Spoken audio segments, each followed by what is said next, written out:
à Panem 360. Nous sommes avec Claudel Callender qui est impliqué dans 2 concerts d'envergure au Festival Classica.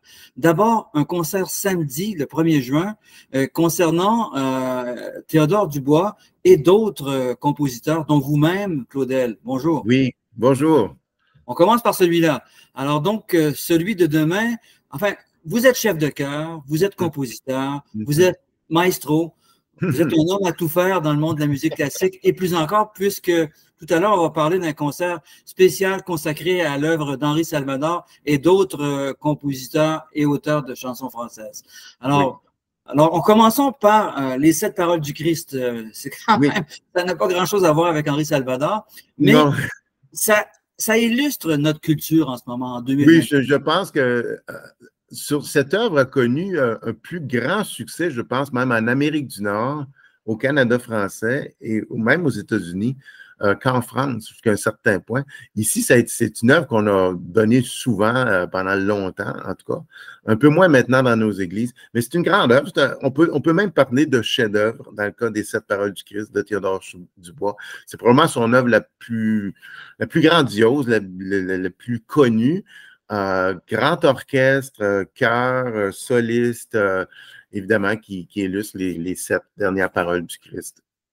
Oui, et au-delà de l'illustration des 7 paroles du Christ, parlez-nous de Théodore Dubois au moment où il a composé cette œuvre-là. On est à l'entour de 1867, donc la création du Canada, c'est drôle, hein? Mais il est directeur du conservatoire, il a enseigné au conservatoire, il devient directeur du conservatoire.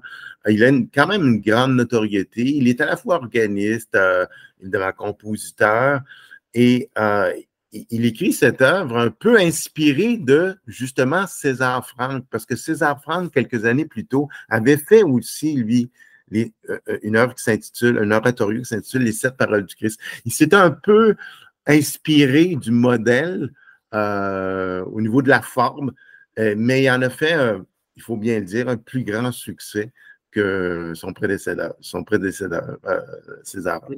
Oui. Ouais. Alors donc, croyez-vous que cette œuvre-là transcende celle de César Franck? C'est-à-dire que César Franck est aussi un très grand compositeur. C'est un très grand compositeur, mais disons que celle-là est peut-être plus populaire dans sa facture. Moi, c'est drôle, je trouve que il y a beaucoup de... il s'était beaucoup inspiré de la musique italienne. C'est très inspiré entre autres de Verdi, je pense, par moment. C'est très chantant, très lyrique. Les mélodies sont très accrocheuses. Et dans ce sens-là, je pense qu'il a frappé dans le mille. Il voulait rejoindre le public et il a rejoint le public. Celle de Franck est un peu plus intellectuelle, est un peu plus recherchée. Mais pour rejoindre un grand public, je pense que celle de Théodore Dubois a vraiment misé dans le mille. OK, d'accord. Et on est à la fin du 19e siècle. C'est la transition entre le romantisme et la modernité. On est au cœur de cette œuvre. Est-ce qu'on le sent dans les 7 paroles du Christ, d'après vous? C'est très romantique. Dans le cas des 7 paroles du Christ, on est vraiment dans le romantisme. C'est le gros orchestre, 4 cordes, 3 trombones, 2 trompettes, les cordes. Évidemment, on a réduit un peu la question de budget, mais c'est de la grosse orchestration, c'est du grand orchestre. C'est très, très, très, très... oui, c'est très 19e, très romantique. C'est plus 19e que moderne. Oui, voilà. Parlons maintenant de la première partie du programme, c'est-à-dire il y aura de vos œuvres, il y en aura d'autres. Alors, peut-on passer en revue rapidement les œuvres du programme puis les commenter dans le contexte de ce concert-là qui aura lieu samedi, le 1er juin? Oui, on commence avec une œuvre à l'orgue qui sera interprétée par M. Jacques Giroux. Il va faire un extrait du Prélude, Fugue et Variation de César Franck, opus 18, pour orgue, parce que César Franck est un immense compositeur, comme vous l'avez dit, immense organiste, enfant prodige. Et donc, cette œuvre-là est superbe et on va débuter au grand orgue avec cette œuvre-là. Ce sera suivi du Panis Angelicus de César Franck, très connu pour chœur. La version originale est plus modeste, hein? C'est tiré de sa messe, d'une messe qu'il a écrit. Absolument, le Panis était chanté pour une voix soliste avec orgue, violoncelle et un peu de harpe. C'est tout. Là, évidemment, c'est avec l'orchestre. J'ai fait une orchestration de ça pour, évidemment, utiliser tous les éléments qui étaient à ma disposition.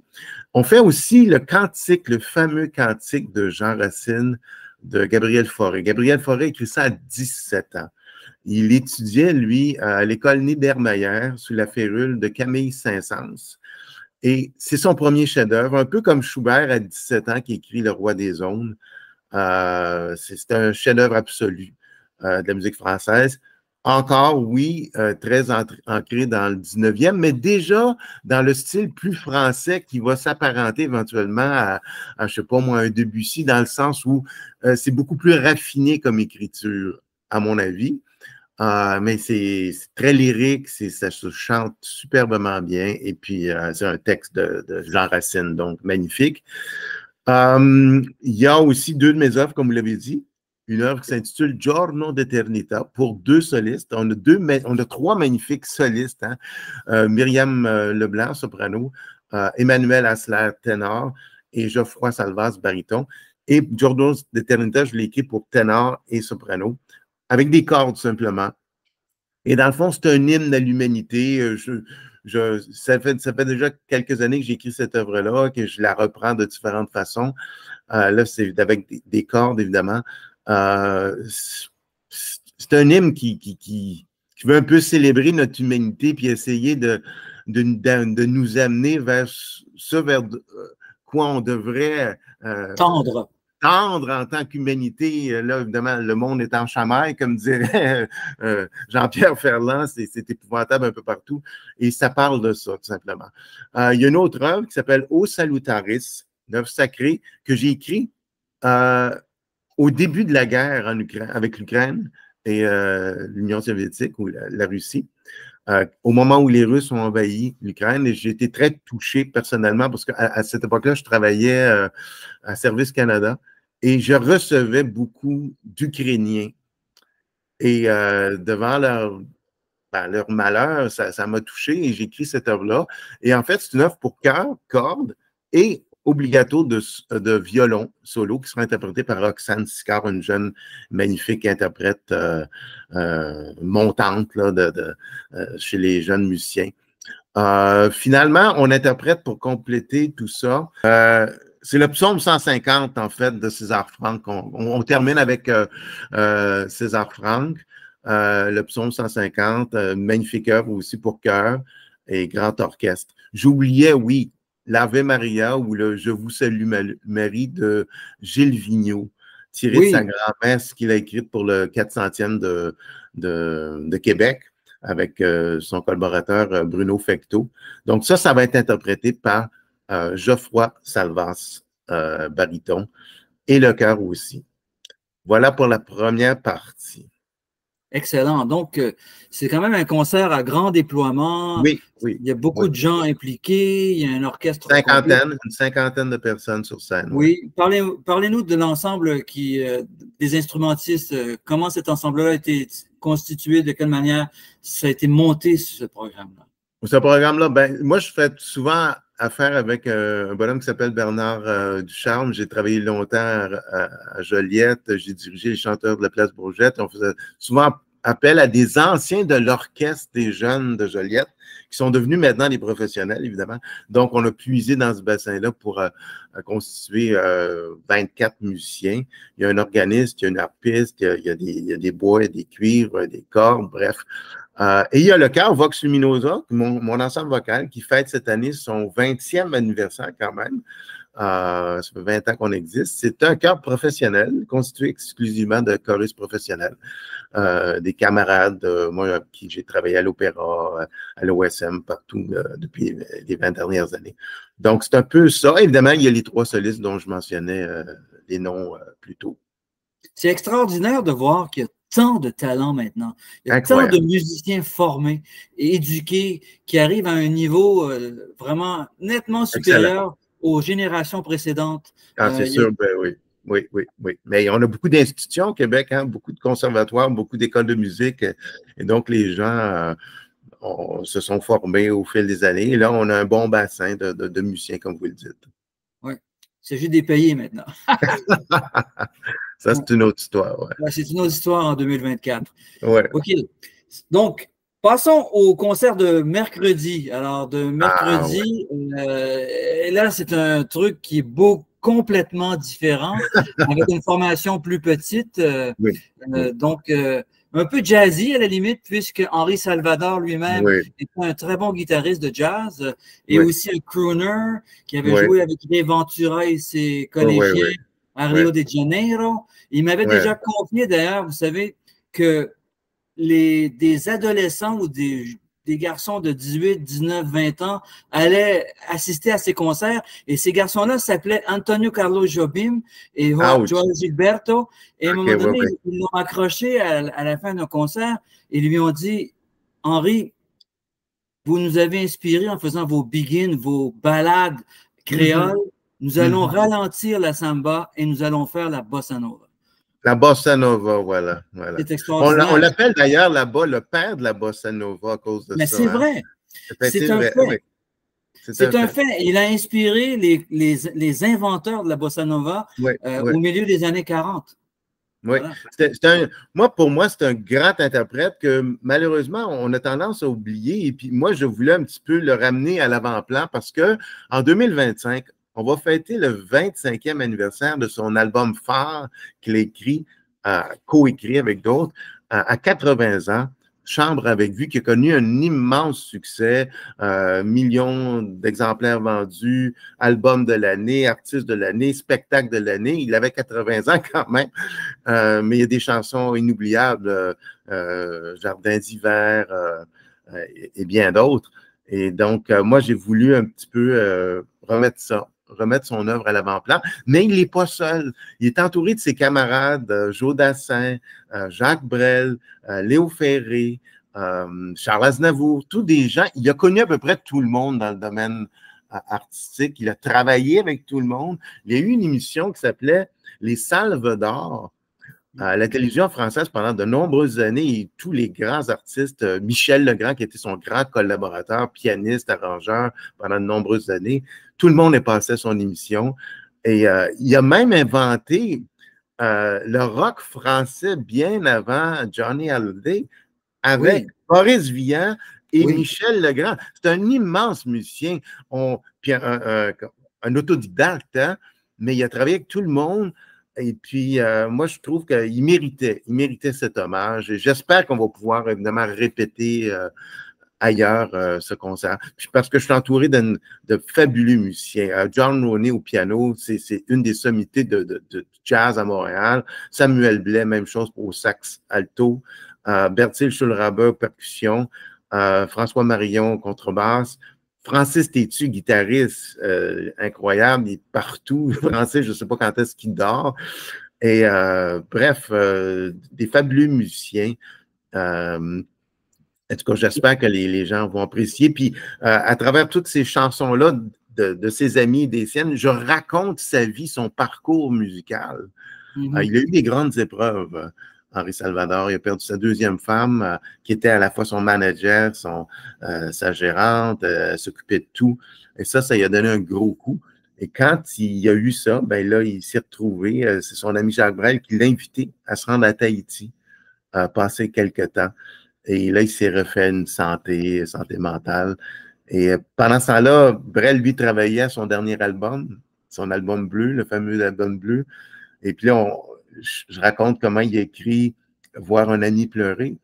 Et il y a un lien entre Salvador et Jacques Brel autour de cette chanson-là, entre autres. Donc, c'est un paquet d'anecdotes comme ça au fil de la soirée. Il y a beaucoup, évidemment, de chansons de Salvador, mais il y a beaucoup de chansons de ses amis aussi, ses collaborateurs. Oui, immense musicien, homme de variété, mais homme de musique de grande qualité, aussi. Intéressé au jazz, intéressé aussi au jazz manouche, est un grand fan de Django Reinhardt et aussi il adorait, mais évidemment il aurait plus que 100 ans aujourd'hui, il adorait Birelli Lagrène aussi comme guitariste. Ah oui, immense. Évidemment, c'est un peu étrange qu'il a eu un conflit avec Benjamin Biolay qui a fait tous les arrangements de cordes pour Chambre avec vue et qui avait signé plusieurs textes et plusieurs musiques. Et évidemment, il aimait beaucoup Keren Ann qui avait aussi signé co-signé plusieurs chansons de Chambre avec vue. Je ne sais pas qu'est-ce qui s'est passé exactement. Effectivement, il y a eu un malaise à un moment donné. Oui, c'est bizarre. C'est très bizarre parce que, dans le fond, c'était un immense succès pour tout le monde. Ben oui. Benjamin Biolay me disait qu'il ne comprenait pas lui-même ce qui s'est passé. Il trouvait que c'était plutôt une saute d'humeur qui est devenue une fixation. C'est quelque chose comme ça. Alors donc, c'est la vie. Ça, c'est les grands artistes. Oui, c'est sûr.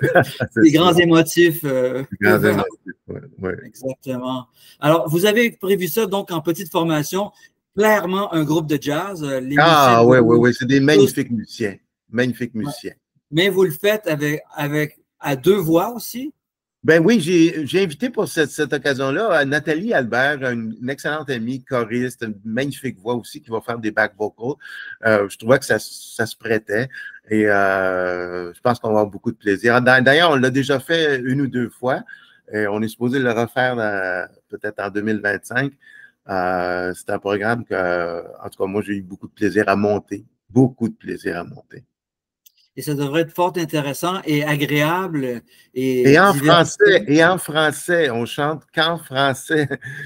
Merci. Et on chante les chansons au complet, parce que de plus en plus, ce que je vois, moi, on fait des medleys, on triture les chansons, on les écourte, et moi, ça m'horripile. Donc, les chansons sont chantées au complet, et en français. Et vous les avez arrangés dans ce contexte-là, j'imagine. Dans ce contexte-là, oui, c'est ça. Parfait. Alors, je vous remercie infiniment de votre générosité, Claudel. Et donc, 2 rendez-vous. Alors, on répète les dates. Le samedi 1er juin, 19h30, à l'Église catholique de Saint-Lambert. Ça, c'est les 7 paroles du Christ et autres œuvres de Franck Forêt et de moi-même, entre autres. Vous-même. Oui, et de Dubois, évidemment. Et le 5 à l'église de Brossard, je pense que c'est Notre-Dame, j'oublie le nom là, exactement, mais vous pouvez trouver ça sur le site exactement. Et c'est à 19h30 aussi. Là, c'est un hommage à Henri Salvador et ses amis, Michel Legrand, Brel et Tchekov. Oui, c'était à la paroisse catholique de Saint-Lambert, plus précisément, le samedi 1er juin. Ça, c'est le juin. premier, oui. Et le 5, c'est ça, c'est à Brossard. J'oublie le nom là, exactement. Allez, je vais vous le dire tout de suite. Oui. C'est à l'église Notre-Dame du Sacré-Cœur. Ah, Notre-Dame du Sacré-Cœur, à Brossard, voilà. Et voilà. Alors, Claudel Callender, je vous remercie infiniment. Et vous avez beaucoup de pain sur la planche pour les jours qui viennent. Oui, c'est ça, oui, merci. Au revoir. Au revoir, merci.